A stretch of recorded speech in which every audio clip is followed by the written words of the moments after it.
31절에서 33절까지 말씀입니다. 누가복음 1장 31절에서 33절입니다.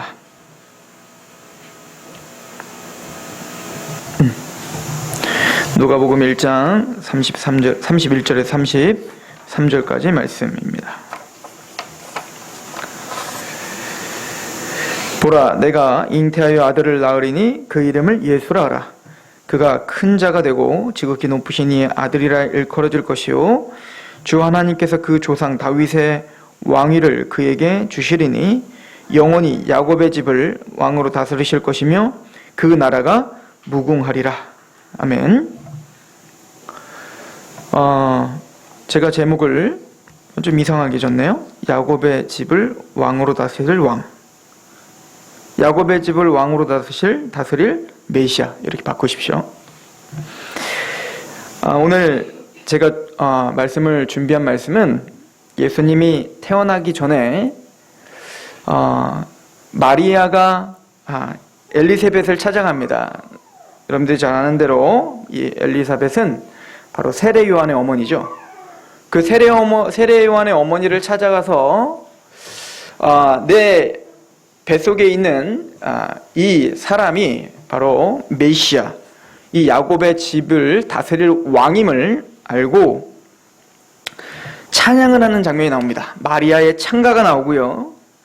그리고는 그 세례 요한의 아버지 사가리아가 또 그 마리아의 뱃속에 태중에 있는 그 아기 예수로 인하여 기뻐하며 찬양하는 장면이 나옵니다.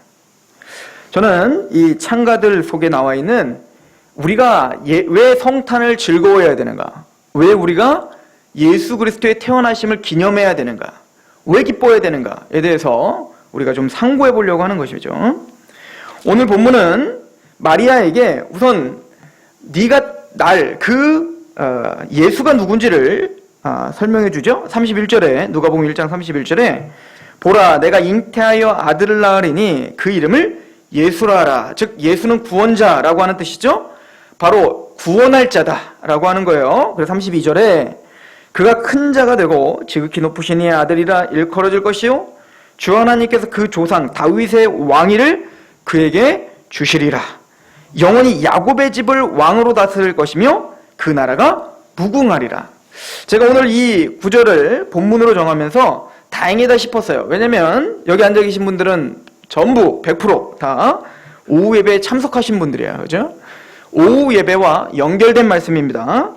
33절에 보면 그 예수는 누구냐면 영원히 야곱의 집을 왕으로 다스리실 것이다. 그 메시아라는 거예요. 자, 우리가 오후 예배 때 요셉 이야기를 무엇을 들었나 한번 다시 되새김질 해보시기 바랍니다. 다시 우리 창세기 1장부터 한번 가보시면 하나님이 천지를 창조하셨습니다. 천지를 창조하시고 하나님은 보기 좋았더라. 그리고 인간을 만드시고 심히 보기 좋았더라. 하나님의 형상대로 만드시고 생육하고 번성하고 땅에 충만하고 정복하고 다스려라. 복을 쏟아부어 주셨죠. 그런데 배은망덕하게 인간은 타락했습니다. 즉 그 선악과를 따먹었다는 것은 당신은 나의 왕이 아니고 당신은 나의 주인이 아니고 당신은 나의 통치자가 아닙니다 라고 하고 하나님의 말씀에 복종치 않는, 그래서 반역죄를 저지른 거예요. 자, 하나님이 왕정이라고 하는 그 시대를 왜 우리에게 허락했을까요? 우리는 지금 민주주의 시대에 살고 있는데 왜 그 중세, 아니 그 너머에는 고대 왕정은 대단히 무서웠던 시대였죠. 왕에게 반역을 저지르면 어떻게 될까요? 능지처참 및 삼족이 멸망을 당하고, 그죠? 만약에 반역한 것을 죽은 후에 알면 어떻게 되죠? 무덤을 파서 시체를 꺼내요? 그 시체를 막 능지처참하죠. 그러니까 반역이라고 하는 이 죄는 씻을 수 없는 죄인 거예요. 이건 나중에 도덕적이고 윤리적인 죄를 뛰어넘는 죄인 거예요. 이것은 그 왕 앞에 마땅히 죽어 마땅한 죄가 바로 반역죄인데, 왜 우리의 인간의 역사 속에 그런 고대 왕권, 그 무서운 왕권의 역사를 우리에게 기록해놨을까요? 바로 하나님의 왕대심과 우리가 그 앞에 반역죄가 무엇이며 그게 얼마나 무서운지를 역사 속에서 그리고 성경 속에서 우리에게 말씀해 주고자 하는 하나님의 뜻이었던 거예요. 즉 그 일반 계시로서 우리에게 역사를 통해서 보여준 거죠. 그렇게 따지고 보면 우리는 하나님 앞에 용서함을 받을 수 없는 죄인들이었단 말이죠. 그런데 하나님이 그 죄인이라 선포하고 저주를 선포하셨는데, 저주를 선포하시자마자 하나님은 아담에게 창세기 3장 15절에 복음을 선포하셨다고 했죠. 한 여자, 즉 하와를 통하여, 한 여자를 통하여, 그 여자를 통하여 한 아들이 나올 거라는 거예요. 한 자손, 즉 씨가 나올 건데, 그가 너희를 타락시킨, 너희를 끌어당겨서 하나님을 배반하도록 만든, 너희를 속이고 있는 그 사단의 머리를 밟고 다시 너희를 구원시킬 그 메시아, 그 구원자가 바로 여자의 후손에서 태어날 것이다 라고 하는 것을 선포한 것이 창세기 이제 3장부터 시작되는 거예요. 자, 그 뒤로 모든 역사는, 성경에 쓰여져 있는 모든 역사는 바로 이 예수 그리스도를 설명하기 위한 역사라고 했습니다. 이것은 극단적인 게 아닙니다. 창세기부터 말라기까지 여러분들은 예수님을 보셔야 됩니다. 이거는 예수님이 우리에게 가르쳐준 바죠. 누가복음 24장에 보면 모세의 율법과 선지자의 글과 시편에 나를 가리켜 기록되어야 하리라 했던 그 말씀이 이루어졌느니라. 즉 예수님이 죽었다가 살아나신 그 십자가와 부활, 그 복음이 바로 창세기부터 말라기까지 하나님이 주시고자 하는 메시지였다는 거예요. 그래서 우리는 구약을 통해서 예수님이 어떻게 기록되었는가를 우리가 찾는 것이 너무나 중요하다라고 했습니다. 자, 그런데 거두절미하고 우리가 오후 예배 때 들은 것처럼 야곱 이야기부터 합시다. 자, 야곱의 하나님이 이삭을 통해서 야곱에게 주신 그 축복이 뭐였습니까? 열국이 내게 굴복할 것이며 내 형제들의 네가 주가 될 것이다. 이것이 하나님이 야곱에게 주신 복이었죠. 창세기 27장 29절.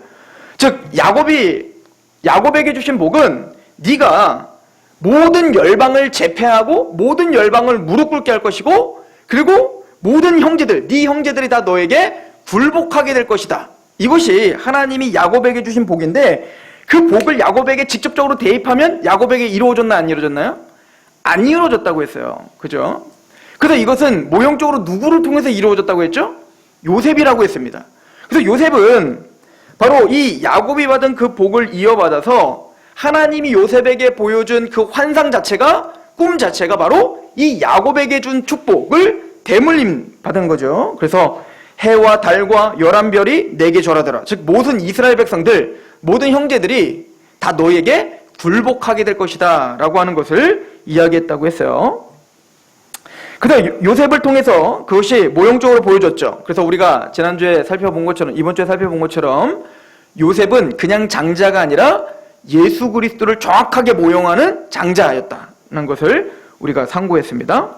그리고 이것은 유다에게로 대물림되자고 했죠. 그리고 그 유다에서 대물림되는 것은 다윗 왕에게 대물림이 된다고 했습니다. 그게 바로 사무엘하 7장이에요. 너의 나라가 영원할 것이고 네가 이스라엘의 왕이고.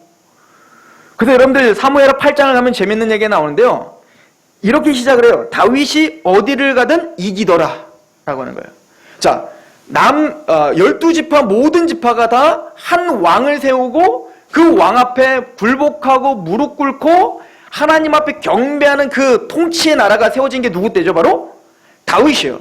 다윗이 통일왕국을 세웠단 말입니다.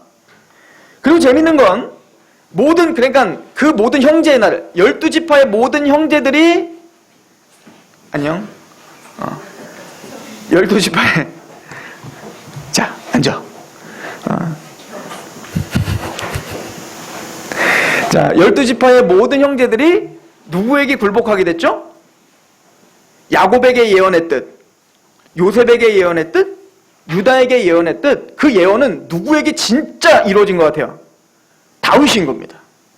다윗 왕은 이제는, 요셉은 모형적으로 그냥 한 족장, 그 가족들이 다 와서 절했지만 이제는 다윗은 완벽하게 이루어진 듯하게 그 예언이 성취됐죠.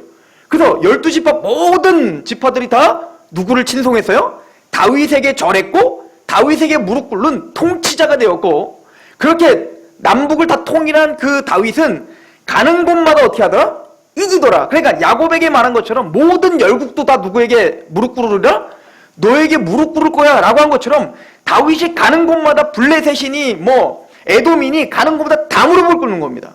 즉 하나님의 그 예언이 정확하게 성취가 되고 있는 거예요. 그런데 여전히 우리는 배가 고파요. 여전히 모자르단 말입니다. 왜냐면 다윗이 전 세계를 통일했나요? 알렉산더보다도 통일 못했어요. 무슨 얘기죠? 다윗은 하나의 모형이었던 거예요. 지금도 유대인들은 다윗 왕국을 꿈꿔요. 와, 다윗 왕만 됐어서도, 우리가 다윗 왕 같은 왕만 있으면 우리 예루살렘이 회복되리라.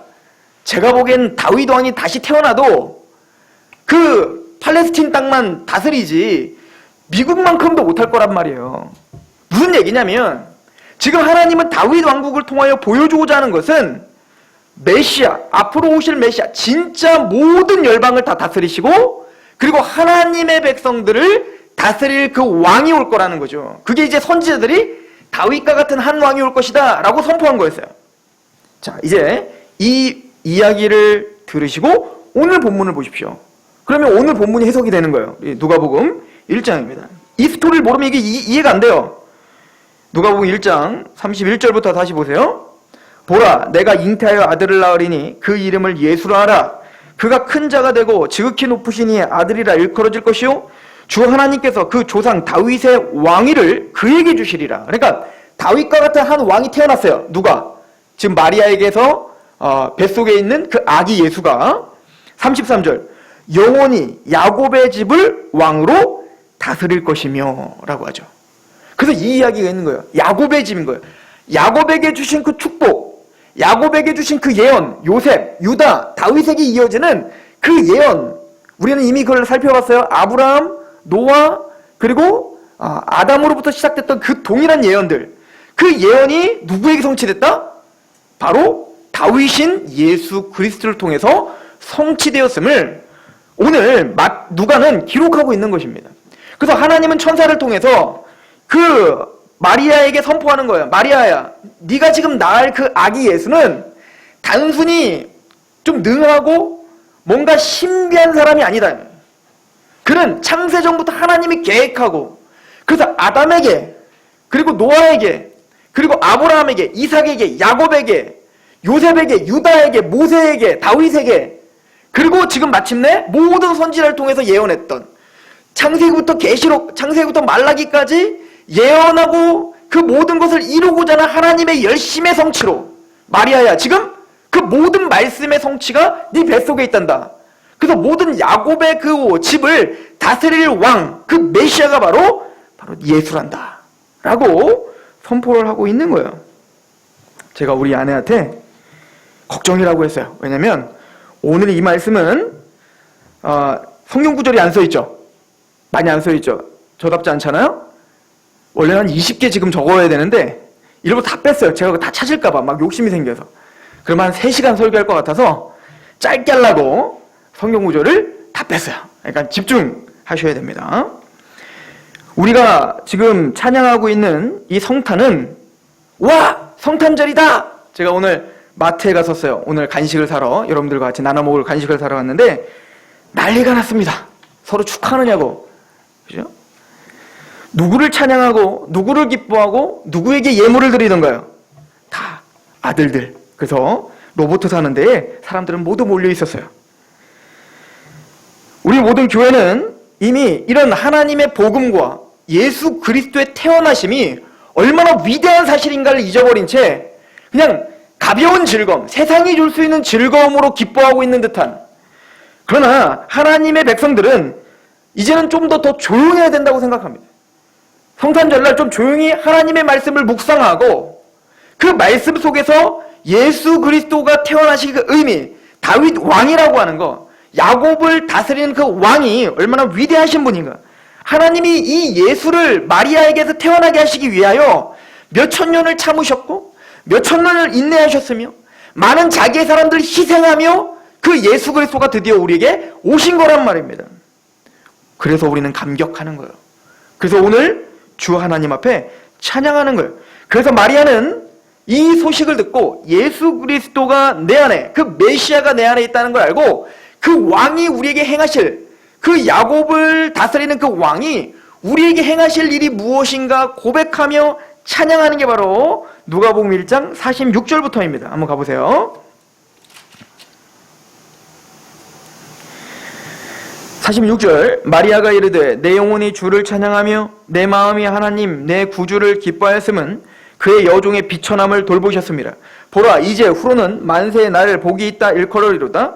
능하신 이가 큰 일을 내게 행하셨으니, 이 큰 일이라는 말은 단순히 큰 일이 아니에요. 이 큰 일은 제가 말한 창세부터 말라기까지 꿰뚫었던 그 일인 거예요. 그러니까 이거는 상상할 수 없는 일입니다. 그 일을 지금 자신의 몸에 이루어지고 있다는 거에 감격하고 있는 겁니다. 그 이름이 거룩하시며 국률하심이 두려워하는 자에게 대대로 이르는도다. 자 보십시오. 51절 그분이 하시는 일, 우리의 왕이 하시는 일입니다. 그의 팔로 힘을 보이사 마음의 생각이 교만한 자를 흩으셨고 권세 있는 자를 그 위에 내리치셨으며 비천한 자를 높이셨다. 그분이 하시는 일은 교만한 자를 흩으시고 그리고 권세 있는 자를 내리치시는 일을 하십니다. 바벨탑을 무너뜨리는 거예요. 바벨탑, 자신의 높아짐, 자신의 교만, 자신의 이기적임, 자기의 탐욕을 부술어버리는, 그리고 심판하시는 그 메시아, 그분이 누굽니까? 예수님입니다. 그럼 반대로 비천한 자를 높이셨고 줄이는 자를 좋은 곳으로 배불리셨으며 부자는 빈손으로 보내셨어요. 그래서 이 성탄은 두 가지 의미를 내포합니다. 은혜와 저주입니다. 그러므로 메리 크리스마스가 아무한테나 통하는 게 아니에요. 메리 크리스마스는 나이트에서 절대 통하지 않는 말입니다. 메리 크리스마스는 백화점에서 통하는 말이 아니에요. 메리 크리스마스는 연예인들이 그렇게 함부로 놀릴 말이 아닌 거예요. 왜냐하면 그 메리 크리스마스라는 거에는 은혜와 저주가 함께 내포되어 있는 거예요. 높아진 마음은 무너뜨릴 것입니다. 그리고 높아진 마음은 흐트르고 심판하실 것입니다. 그게 성탄이에요. 예수님이 이 땅에 태어나셨습니다 라고 하는 건 복된 거예요. 누구에게? 비천한 자들에게, 심령이 가난한 자들에게, 그분 앞에 무릎을 꿇는 자들에게는 복이요 은혜요 하나님의 충만하신 자비예요. 그러나 높아지고 교만한 자에게는 심판인 것입니다. 그러므로 이 성탄은 단순히 기쁘고 즐거운 날이 아니라 어떤 사람들에게는 두렵고 무서운 날이 되어야 됩니다. 이건 제가 하는 얘기가 아니에요. 세례 요한이 선포했던 말입니다. 우리 마태복음 3장 가보십시오. 마태복음 3장. 이 즐거운 날,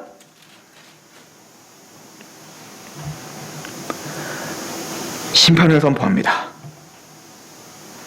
제가 오늘 이 말씀을 보면서 성탄의 의미를 다시 알게 됐어요.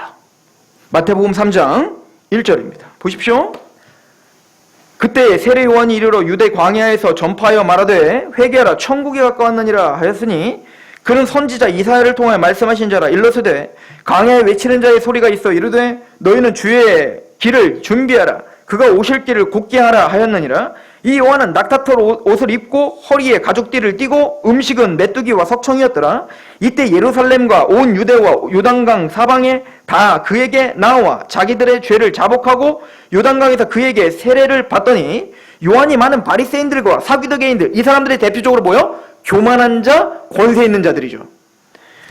세례 베푸는 데 오는 것을 보고 이르되 뭐라고 표현합니까? 독사의 자식들아, 누가 너희를 가르쳐 임박한 진노를 피하라더냐. 그러므로 회개에 합당한 열매를 맺고 속으로 아브라함이 우리 조상이라고 생각하지 말라.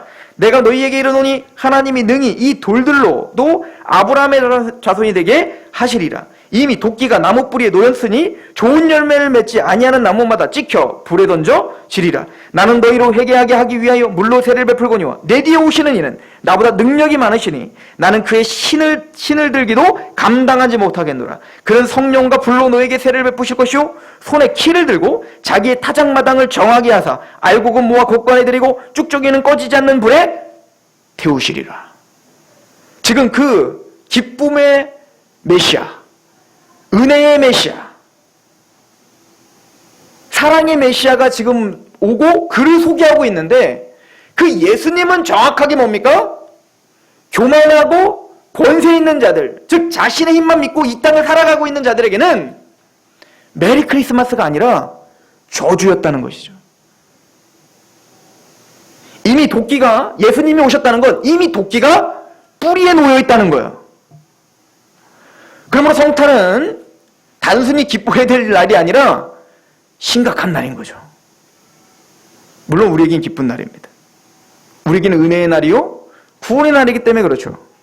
그러나 믿지 않는 사람들은 절대 기쁜 날이 아닙니다. 제가 이 이야기를 왜 하냐면 제가 TV를 보는데 북한 사람들이 나와서 막 이야기하는 프로그램이 있어요. 그거 재밌잖아요. 그래서 제가 막 보는데 그 북한 분이 한 분 나와서 이렇게 이야기를 합니다. 좀 있으면 성탄절이고 크리스마스인데 그날이 뭔지를 몰랐어요. 의미를 몰랐어요. 아니 예수가 누군지 모르는데 그분 때문에 전 세계가 막 기뻐하는 게 이해가 가지 않았어요. 막 이런 이야기를 합니다. 그랬더니 한 출연자가 이렇게 이야기합니다. 이제 남한에서 살았던 분이 이제는 그 의미를 아시나요? 이제는 그 성탄절의 의미를 아세요? 그랬더니 예, 이제는 알아요. 라고 웃더라고요. 뭘 한단 말입니까? 도대체 뭘 알아요? 메리 크리스마스, 성탄의 의미를 도대체 뭘 안단 말입니까? 정말 안다면 회개해야죠. 정말 안다면 그 예수님 앞에 부복해야죠.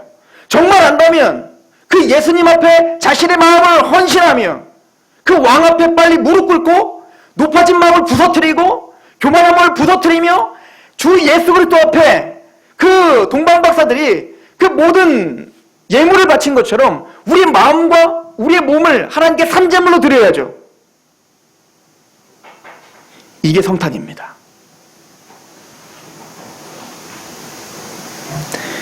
다시 본문을 가보시겠습니다. 그래서 마리아는 너무 기쁜 찬양을 하는 거예요. 내 안에 주님이 오셨구나. 메시아가 오셨구나. 그때 그 찬양의 내용이 그거였던 겁니다. 단순히 기쁘다, 행복하다, 즐겁다가 아니라 교만한 생각은 흩어버리시고 그 권세는 내리치셨으며 비천한 자를 높이시는 하나님, 심령이 가난한 자를 높이시는 하나님, 주 하나님만 의지하는, 주 하나님의 구원을 바라보는 그 하나님의 백성들에게는 무한한 사랑을 베푸시지만 그 하나님에게 반역하는 자는 흩어버리시며 심판하시는 하나님. 그게 예수 그리스도를 마음에 새긴 마리아의 찬양이었고 기쁨이었으므로 예수님의 탄생을 내 마음에 품고 있는 저와 여러분들의 찬양도 그래야 됩니다.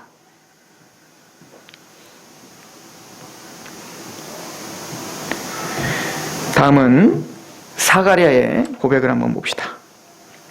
1장 67절부터 보겠습니다.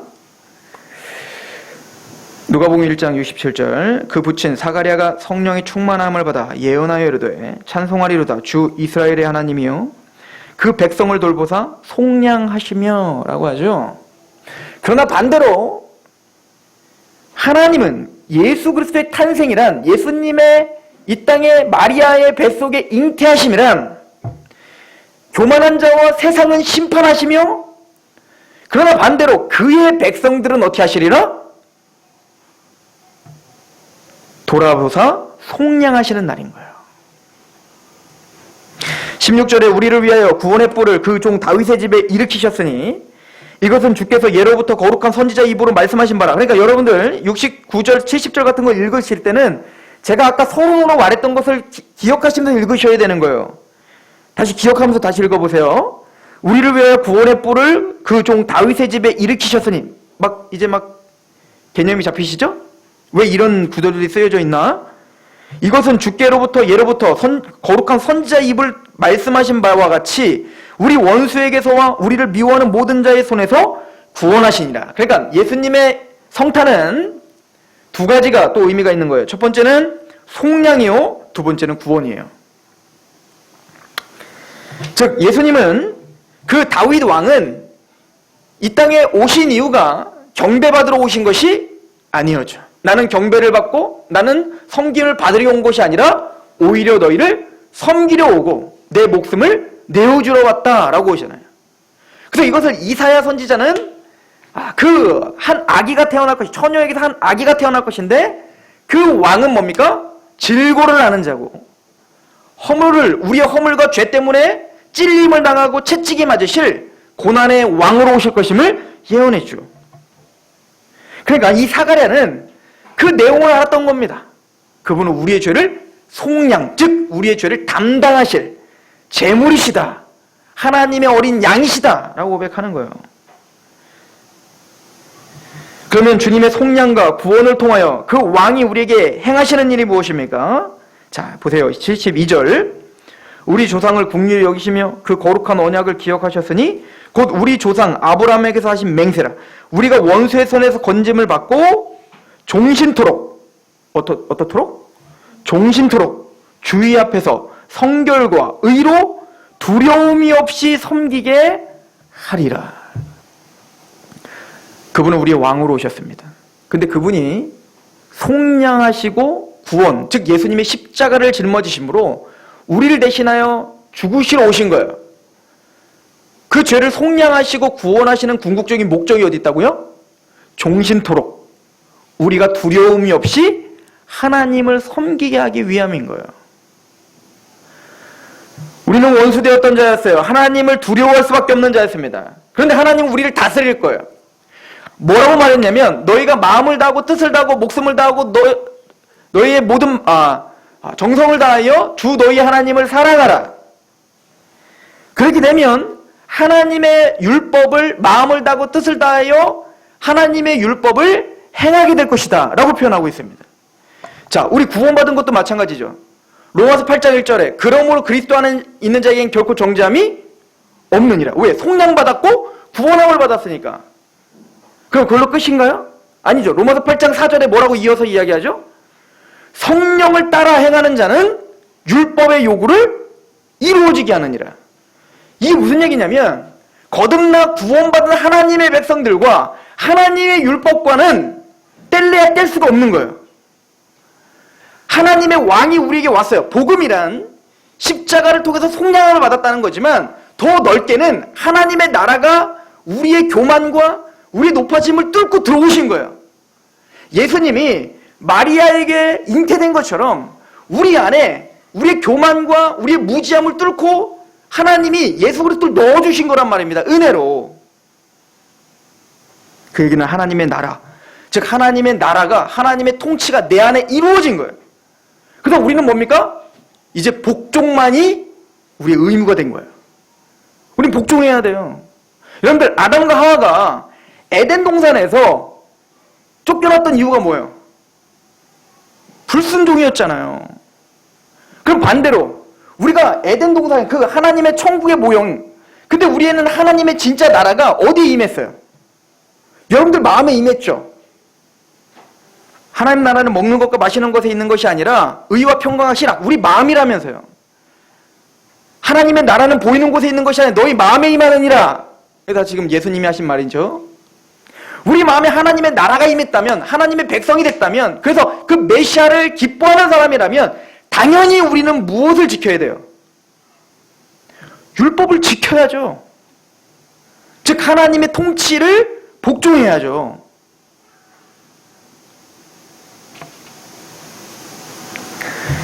근데 우리는 그 율법에 또 넘어지고 또 쓰러지죠. 그런데 재밌는 건 우리가 두려워하지 않는다는 거예요. 율법에서 넘어질 수 있고 쓰러질 수 있지만 그 속량과 구원함을 받은 자들은 두려워하진 않는다는 거예요. 하나님 앞에 다시 쫓겨날까 봐, 하나님 앞에 잘릴까 봐 두려워하지 않는 거예요. 왜요? 메시아가 왔으니까. 그러나 종신토록 두려워하지 않고 하나님을 섬기는 자가 돼요. 이게 무슨 얘기죠? 애통은 합니다. 죄송합니다. 그러나 두려움은 없어요. 우리가 죄에서 지옥으로 다시 떨어질까 봐 두려워하진 않지만 종신토록 사랑에 매여 하나님을 섬기게 되더라는 거죠. 그런 왕이신 거예요. 하나님은 우리에게 윽박질러서 우리를 인도하는 게 아니라 하나님은 우리를 감동시켜서 그 사랑에 강권되어 하나님에게 복종하게 하는 왕이시라는 겁니다. 이게 대단히 어려워요. 여러분들이 나중에 지도자가 돼보면 아시겠지만 그 많은 사람들을 인도할 때 자발적으로 끌고 간다는 게 얼마나 어려운지 몰라요. 차라리 윽박질르고 막 때리고 막 그렇게 하면 조금 되는 것 같아요. 그러나 그들은 나를 진정한 마음으로 두려움이 없는 마음으로 섬기는 게 아니라 두렵고 언제든지 반역할 마음으로 지금 오는 거예요. 내가 힘만 길러봐. 내가 가만두나 봐. 하나님은 그런 관계를 말하는 주종 관계로 우리를 만드시는 게 아니라 그 예수님의 십자가 사건으로 우리를 감격시켜서 그 사랑 안에 감격해서 우리를 복종할 수밖에 없는 사람으로, 그래서 하나님 앞에 자발적으로 두려움 없이 종신토록 섬기는 자로 우리를 만드시기 위하여 예수님은 십자가에 죽으신 것입니다. 이것이 바로 성탄이 우리에게 주는 의미임을 성경에서 이야기해주고 있습니다. 저는 이 성찬 전날, 내일 이제 성탄에 대해서 하늘에는 영광이요 땅에는 평화라고 하는 이 성경 구절의 의미를 우리가 상고하겠지만, 오늘 하나님 앞에 그 십자가, 그리고 이 땅에 오신 그 하나님의 왕 다윗 왕, 그 성탄의 의미를 다시 되새기며 우리가 기뻐하되 즐거워하고 행복해하되 마땅히 하나님의 말씀에 기반된 그 묵직한 무게감 있는 기쁨이 저와 여러분들에게 있기를 축원합니다. 기도하겠습니다. 야곱의 집 하나님의 총회를 다스리는 왕이 이 땅에 오셨습니다. 그래서 우리를 높아진 마음을 부셔뜨렸으며 하나님의 긍휼과 하나님의 사랑으로 우리를 속량해 주시고 또 구원해 주셨습니다. 이제 우리는 주 하나님 그 사랑에 강권되어 그 오신 예수 그리스도를 찬양하고 기뻐하는 자들이 되었습니다. 그 감사와 감격으로 하나님께 경배하게 하시고 공의로우신 그러나 사랑이 많으신 그 하나님을 오늘도 마음껏 찬양하는 그런 귀한 성탄이 되게 하시옵소서.